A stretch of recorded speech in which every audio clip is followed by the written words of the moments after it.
Guys, national English grammar की तरफ से आप सभी का वेलकम है, स्वागत है।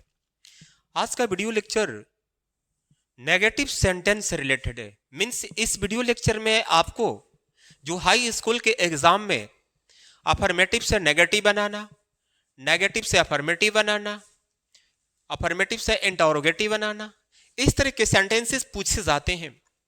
लेकिन बच्चों के अंदर बस एक दिमाग में यही चलता है कि जब भी नेगेटिव बनाना हो तो कहीं नॉट लगा दो। बस नॉट लगाने का मतलब कि नेगेटिव बन गया। नहीं, अगर आप ऐसा करते हैं तो ये 100% गलत है। आज इसी डाउट को मैं क्लियर करने के लिए बेसिकली एक वीडियो बनाया हूं। आई होप कि आने वाले हाई स्कूल के एग्जाम में बहुत हेल्पफुल होगा। आप वीडियो के अंत तक बने रहना। देखिए, अभी हम बताएंगे अफर्मेटिव से नेगेटिव बनाने के ट्रिक।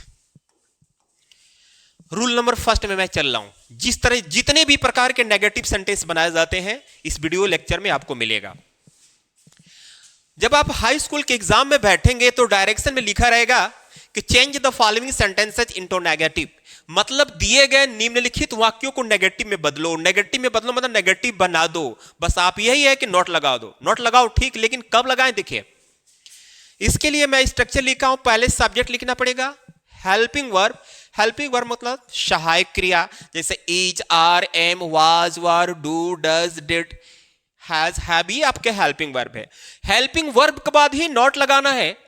अभी मैं बोला ना कि बहुत ऐसे भी स्टूडेंट है बस उनको यही पता है कि बस सेंटेंस में नॉट लगा दो, नेगेटिव बन गया। नहीं, नॉट हमेशा हेल्पिंग वर्ब के बाद लगता है। नॉट का या नेवर का प्रयोग या नो का प्रयोग कभी बिना हेल्पिंग वर्ब का नहीं होता है। हेल्पिंग वर्ब के बाद ही होता है। उसके बाद मेन वर्ब, ऑब्जेक्ट एटसेट्रा। यानी बस आपको दो काम करना है। नेगेटिव सेंटेंस जहां तक मैंने देखा है पेपर को, अधिकतर प्रेजेंट इंडेफिनिट और पास्ट इंडेफिनिट पर पूछे जाते हैं, क्योंकि उसमें कोई हेल्पिंग वर्ब नहीं आता है और क्योंकि अपने तरफ से हेल्पिंग वर्ब लगाना होता है और नॉट लगाना होता है। लेकिन जब आप सेंटेंस को जानेंगे तब ना। मान लीजिए कि ये सेंटेंस में दिया हूं कि सी वेस्ट हर इंपॉर्टेंट टाइम, वह अपनी महत्वपूर्ण समय बर्बाद करती है। इसे हमें नेगेटिव बनाना है, तो आप यही सोचोगे कि सी के बाद से नॉट लगा दो, अब पूरे सेंटेंस को कॉपी कर लो। नहीं भाई, ये प्रेजेंट सिंपल सेंटेंस है। प्रेजेंट सिंपल में हेल्पिंग वर्ब डू और डज लगते हैं। यस, प्रेजेंट सिंपल टेंस में डू डज लगते हैं। सिंगुलर सब्जेक्ट के लिए डज का प्रयोग होता है और प्लूरल सब्जेक्ट के लिए डू का प्रयोग होता है। तो यहां देखिए, सब्जेक्ट सिंगुलर है तो इसको सेम हम कॉपी करेंगे। ठीक, सब्जेक्ट जो रहेगा वही लिखेंगे। उसके तुरंत बाद लगाएंगे डज नॉट। तुरंत बाद लगाना। देखिए, हेल्पिंग वर्ब और नॉट। अब ये डज कैसे जानोगे कि डू लगेगा कि डज लगेगा? Present simple. अभी मैं इसको इसलिए बार बार बता रहा हूं कि जब आप प्रेजेंट इंडेफिनिट टेंस को जानेंगे कि प्रेजेंट इंडेफिनिट में सब्जेक्ट सिंगुलर होता है तो एस और एस लेकर आता है और सब्जेक्ट प्लूरल होता है तो एस और एस लेकर नहीं आता है। इसी से आपको पता चल जाएगा कि सेंटेंस प्रेजेंट इंडेफिनिट का है और इसमें हेल्पिंग वर्ब डू और डज, सिंगुलर के लिए डज, प्लूरल के लिए डू। तो सी डज नॉट। अब जब डज नॉट लगाएंगे ना तो जो वर्ब में यहां पर एस लगा रहेगा वो हट जाएगा। सीधा अब हम वेस्ट लिखेंगे, सीधा वेस्ट लिखेंगे। ओके, ठीक। अब यहां से आपको कुछ नहीं करना है, सारे वर्ड्स कॉपी कर देना है। हर इंपॉर्टेंट टाइम, इंपॉर्टेंट टाइम। पहले कहा गया कि सी वेस्ट हर इंपॉर्टेंट टाइम, वह अपनी महत्वपूर्ण समय को बर्बाद करती है। अब कहा जा रहा है कि वह अपने महत्वपूर्ण समय को बर्बाद नहीं करती है। I do my duty honestly. Honestly है यहां पर ईमानदारी पूर्वक। मैं अपना ईमानदारी पूर्वक ड्यूटी करता हूं। अब यहां देखिए, आई है और डू भी लगा है। तो अब आप कहोगे सर डू लगा है बस इसके बाद नॉट लगा दे। नहीं भाई, जो डू है ना, ये डू हेल्पिंग वर्ब भी है, हेल्पिंग वर्ब भी है और मेन वर्ब है। तो यहां पर जो डू है वो मेन वर्ब का काम कर रहा है। ठीक, आई को आई लिखेंगे, नेगेटिव बनाने जा रहे हैं आई। अब यहां पर लिखेंगे डू नॉट। डू नॉट क्योंकि प्रेजेंट सिंपल टेंस में आई को प्लूरल माना गया है तो सिंगुलर, बट उसे प्लूरल माना गया है, मींस आई के साथ डू लगाना है। आई डू नॉट। अब फिर ये जो डू है ना, मेन वर्ब है, इसको कॉपी कर देंगे। I do not do. अब यहां से सारी वर्ड्स कॉपी कर दो। My duty, my duty honestly, honestly, ये आपका फाइनल। यहां लिखा है कि they tease me daily on the way, वे लोग मुझे प्रतिदिन रास्ते में छेड़ते हैं। अब ये कैसे जानोगे, कैसे जानोगे कि सब्जेक्ट इस सेंटेंस प्रेजेंट में है कि पास्ट में? भाई प्रेजेंट इंडेफिनिट में है। प्रेजेंट इंडेफिनिट में जब सिंगुलर सब्जेक्ट होगा तो वर्ब में एस और ई एस लेकर के आता है, लेकिन जब सब्जेक्ट प्लूरल होगा तो वर्ब में एस या ई एस नहीं आते हैं, बल्कि वर्ब की फर्स्ट फॉर्म। देखिए यहां पर बेस सब्जेक्ट प्लूरल है, इसके बाद ये वर्ब है, ये फर्स्ट फॉर्म आया हुआ है। तो अगर आप इतना जानते हैं तो आप समझ जाएंगे कि सेंटेंस प्रेजेंट इंडेफिनिट का है, डू डज का प्रयोग होगा। तो प्लूरल सब्जेक्ट है ना, सेम कॉपी कर लेंगे यहां पर। अब इसके बाद प्लूरल के बाद हमेशा डू नॉट। अब टीच, यहां से आपको कुछ नहीं करना है, बस सेम वर्ड कॉपी कर देंगे। They do not teach me daily, daily on the way, on the वे, ये आपका फाइनल। यानी they teach me daily on the वे, इसका मतलब ये हो रहा था कि वे लोग प्रतिदिन मुझे रास्ते में छेड़ते हैं। इसका मतलब ये हुआ कि वे लोग प्रतिदिन मुझे रास्ते में नहीं छेड़ते हैं। और भी एग्जाम्पल है मेरे पास, देखते हैं। यहां देखिए, सी स्पोक द ट्रूथ। अब इस सेंटेंस को पढ़ेंगे। भाई बस आपको नेगेटिव बनाना है ना, नेगेटिव में बोला ना कि नेगेटिव बिना हेल्पिंग वर्ब का नहीं लगेगा।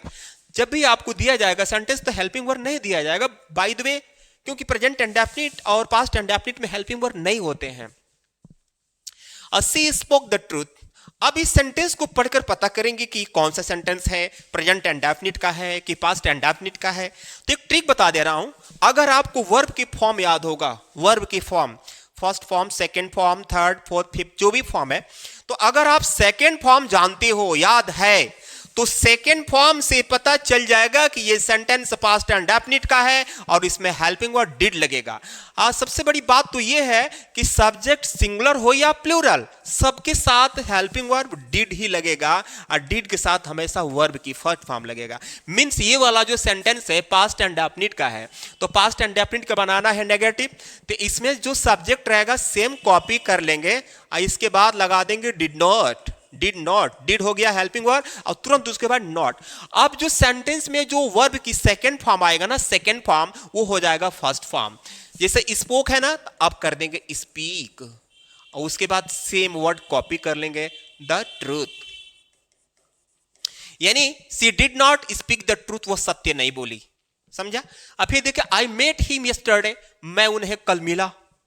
इसमें अब कैसे जानेंगे कि पास्ट इंडेफिनिट है? इसमें दो चीज पहचानने के लिए, एक तो टाइम, यस्टरडे जो है ना हमेशा बीते हुए टाइम को डिनोट करता है, और दूसरा मीट जो है सेकेंड फॉर्म में आया हुआ है, ठीक।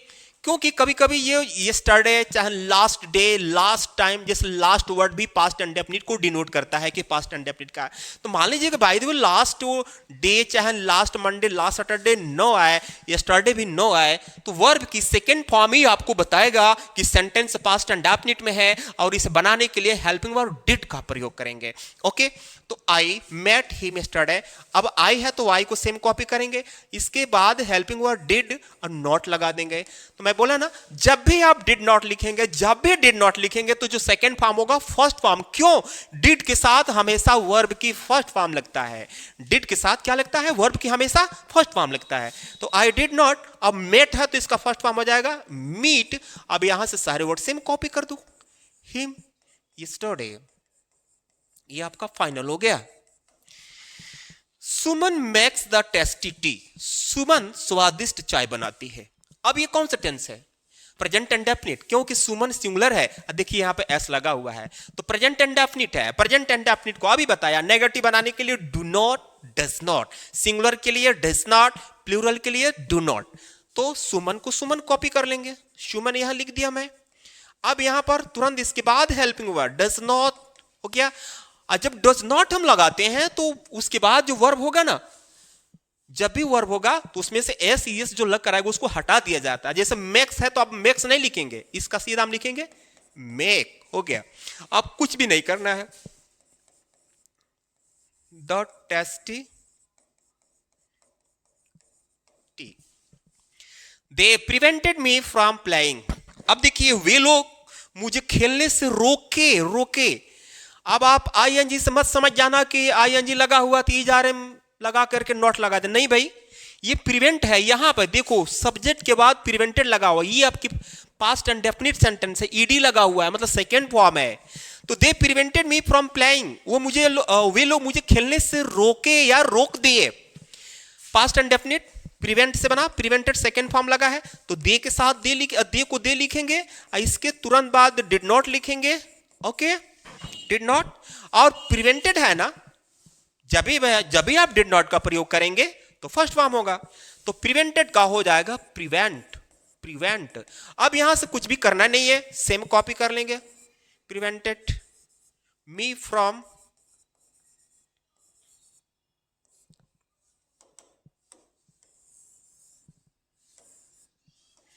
Prevented me from playing.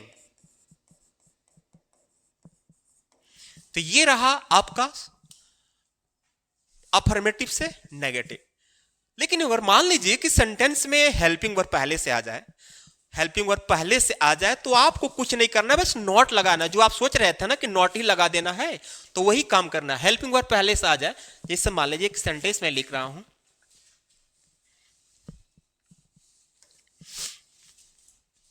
जैसे कहा जाए I am cooking food, I am cooking food, फिर दे आर, या वर्क कर लीजिए, they are playing the cricket match. अब देखिए, मान लीजिए कि अगर किसी सेंटेंस में हेल्पिंग वर्ब पहले से पूछ दिया जाए, तो आपको 1% काम करना है। क्यों? हेल्पिंग वर्ब पहले से दिया हुआ है तो नॉट ही तो लगाना है। प्रेजेंट इंडेफिनिट और पास्ट इंडेफिनिट में सेंटेंस इसलिए दिया जाता है अधिकतर कि बच्चे कितना पढ़े हैं उनको जांचने के लिए, उनको परखने के लिए घुमा फिरा करके एग्जामिनर देते हैं, पेपर सेट करने वाले। लेकिन इसमें करना क्या है, जैसे आई एम कुकिंग फूड, तो इसको हम आई एम हाई है, इसके बाद नॉट लगा दो। हेल्पिंग वर्ब दिया है, कुछ करना ही नहीं है, बस नॉट लगाना है। आई एम नॉट, यहां कर दो cooking, I am not cooking food, इसका हो गया मैं खाना नहीं पका रहा हूं। They were playing the cricket match, वे लोग क्रिकेट मैच खेल रहे थे।